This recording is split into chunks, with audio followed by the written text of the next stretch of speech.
Okay, here we want to write an equation of a line perpendicular to y is equal to 2x plus 3 and passing through point -4 and -1.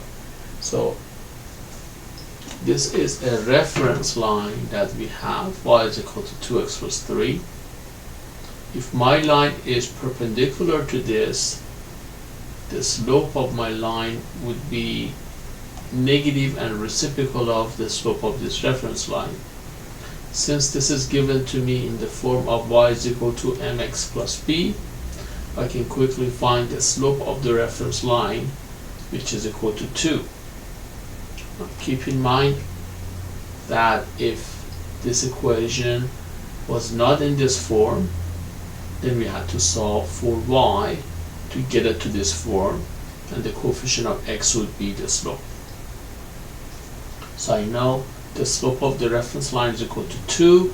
Since two lines are perpendicular, the slope of the line that I'm looking for is negative and reciprocal of this, so it would be -1/2.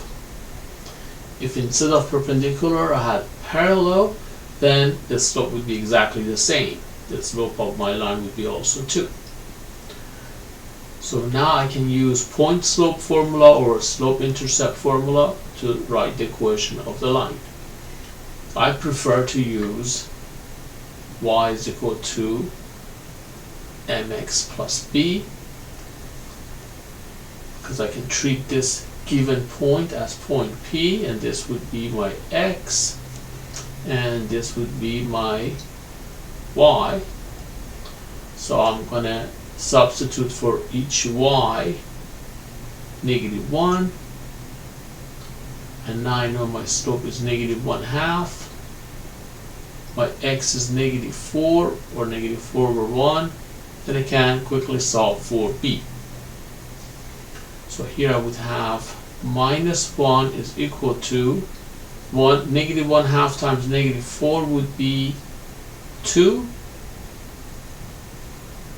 So if I subtract 2 from each side of the equation, then I can find my y-intercept, or b is equal to -3. So I'm done. So the equation of the line that is perpendicular to this reference line and passing through point -4 and -1 would be y is equal to, my slope is -1/2 x